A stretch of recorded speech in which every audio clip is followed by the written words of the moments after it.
Hello, everybody, and we are here with the very last episode of Jimmy Cliff, R.I.P. It's probably not what I want to call that, but anyway, I appreciate everybody who's watched the Jimmy Cliff videos thus far. Just gonna end it quickly on a movie review, something a little bit different, which we're gonna be talking about The Harder They Come, the movie. Before we do that, let's touch upon that song one last time. The Harder They Come is an all-time classic, in my opinion. Um, Funny enough, I had forgot that I had this, so I busted this baby back out. Harder They Come by Keith Richards of the Rolling Stones. And I don't know actually which side is the A side, which side is the B side. You got Run, Rudolph, Run on the other side. It doesn't say which is which. I probably could have looked that up, but Run, Rudolph, Run by Keith Richards, something everybody needs to have in their collection, and his version of The Harder They Come. He was a fan of the movie, or he is, he's not passed away. I think he is a fan of the movie, and a fan of reggae, I believe. I think when the Stones were down there recording Goat Head Soup, I want to say, I think he stuck around for a minute, maybe Keith Richards. I don't really know a lot, but about that in particular. But anyway, I know he really liked Jimmy Cliff's music, and so he recorded a version of that song, "The Harder They Come." So "The Harder They Come" here is a slipcover. This is the Shout Factory Blu-ray, Shout Select, which is one of the Shout Factory's sub-labels, and it's got a little hype sticker there talking about everything that's on it. This is quite a release. If you're a fan of the movie and you don't own this and you're a physical media person or just looking to learn more about the movie, this is a great release. There's so much stuff on. There's 3 discs. The second disc is Perry Hensel, the director of The Harder They Come's second film. I didn't watch that because it didn't really have anything else to do with this. I haven't watched it yet, but I will.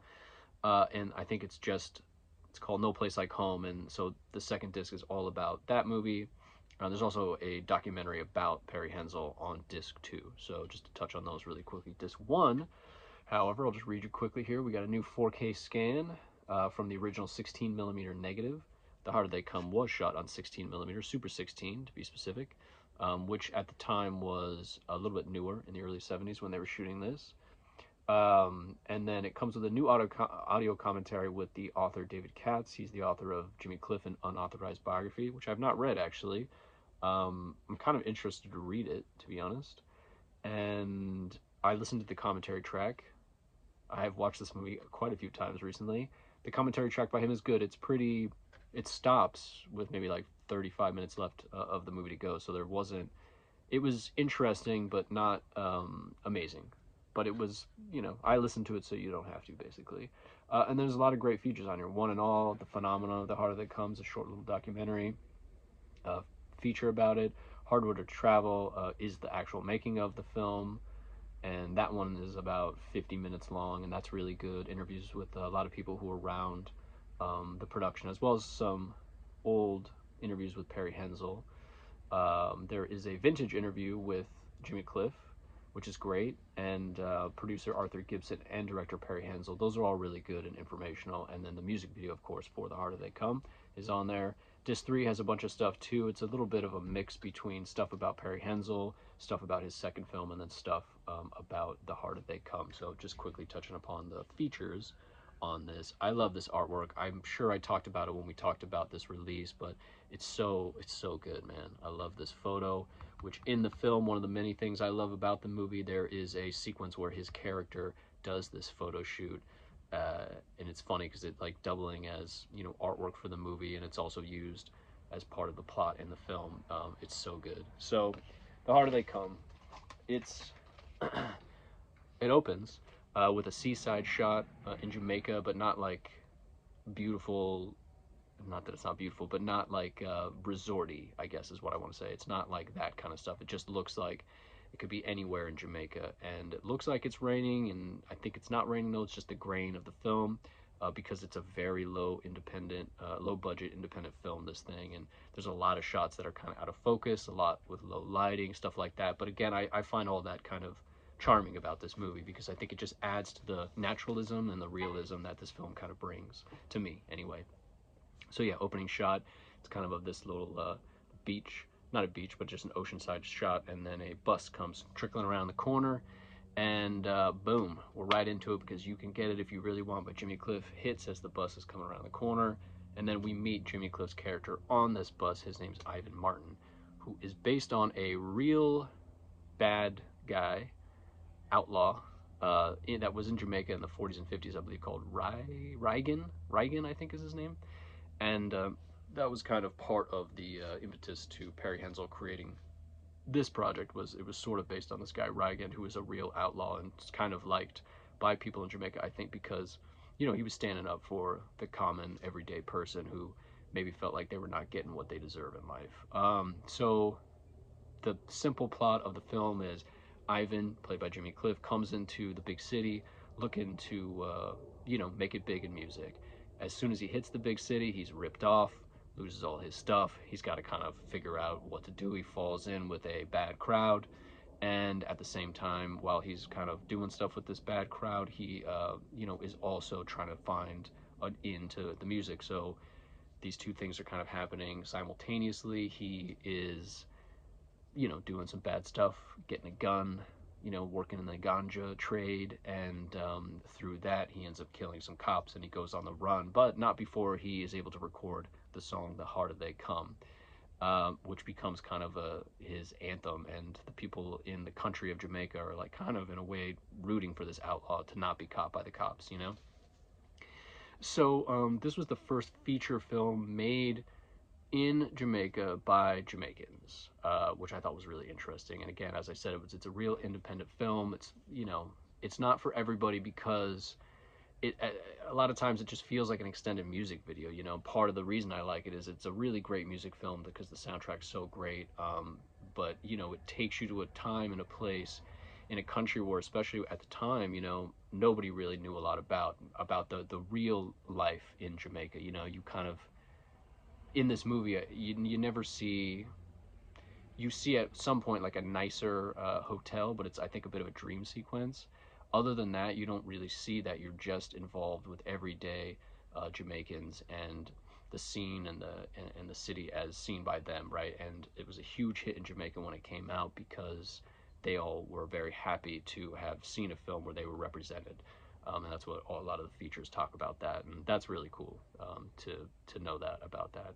The movie, again, very low budget. They ran out of money a few different times, so they had to pick up shooting over different kinds of time slots. It took a little bit longer. There's a fight sequence that Jimmy Cliff is with a knife fight with this guy who is trying to steal his bike. And it's funny because watching it, I didn't even realize it, but they talk about it a little bit after. They shot it like months apart, this fight sequence, and so it's very rough. It's hard to watch because you're like, what is exactly going on? And it's because there is somebody doubling for Jimmy in a lot of the fight scenes, and then they ended up picking up the stuff where they had close-ups of Jimmy Cliff like 2 months later or something like that. Yeah, it's really good. And again, I think I touched on the naturalism of the film just in general, and that definitely extends to the performances. There's a lot of, I would say, mostly non-actors in this film, and I really like that. Again, I think it just, it's part of why I love movies, but it really transports you to something that's just outside of my everyday life, and I really like that because I find it interesting, and you can read more about the place and the time after if you're so interested in where this might fit in historically. But I know that historically this movie is very important to Jamaica, and the film business in Jamaica, as well as just Caribbean cinema in general. I know it kind of holds a pretty high place in that regard, and it did very, very well locally in Jamaica, as well as places in the UK and the US where there were large communities of Jamaican people living. Um, Perry Hensel cast Jimmy Cliff because he saw one of his album covers. I think it's his self-titled album cover, actually. And he just liked that on one side, Jimmy Cliff looked, charming and very, um, you know, just confident and all that. On the back, he looked a little bit sad or a little bit despondent, and I think he just liked that there were these two sides of the same coin going on there, and he thought he would be really good. And Jimmy Cliff, I find to be very good in The Harder They Come. For somebody who didn't act, he just kind of has a natural charisma that I really find enjoyable. Um, I think anybody could. I think you watch the movie, and yeah, again, it's rough around the edges, so it's not necessarily for everybody, but I do feel like his performance, the naturalism of what he gives in the performance, is really good. Um, you know, and he was at the time with Island Records, so I think Perry Hensel had to negotiate with Chris Blackwell, the head of Island Records, to get him to have Chris allow Jimmy to take some time off from touring and making music to be in the film, and Chris Blackwell totally agreed as long as there was a song for the film, and that's where the title of the movie came. The harder they come came from that. I just really quickly also want to talk about this Criterion DVD that I have. The only reason I kept this after the upgraded 4K sort of transfer came out, I do love the colors of all of this, is because on this, you, as with a lot of the old Criterion releases, it has audio commentary by the director Perry Hensel and Jimmy Cliff, as well as an interview with Chris Blackwell, and those two things do not exist on the Shout release, so they obviously didn't get the rights to do that, but it's interesting. You know, I love the soundtrack in this movie a lot. We've talked about that before in this series, and you know, there's a sequence in this film where they show Jimmy and the band recording "The Harder They Come" in the studio. It's one of the things I love in this movie that happens, and I didn't know this actually until I was watching one of the commentaries. But the filming of that take is one of the very first takes of this song that you end up the song that we know and we've heard before was actually being cut while they were filming this, so it kind of again worked as like a double sort of win there for Jimmy in the movie. So it's really good. Another thing that I really like in this movie are there's a lot of transistor radios happening. Transistor radios were big, I think, for everybody at that time, not just, you know, for a long time.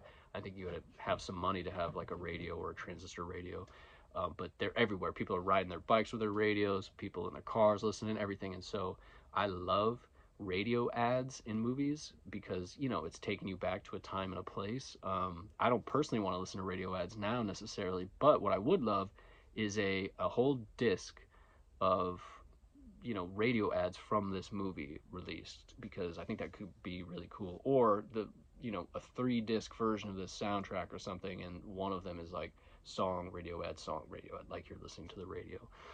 Excuse me. So love that, love the radio ads.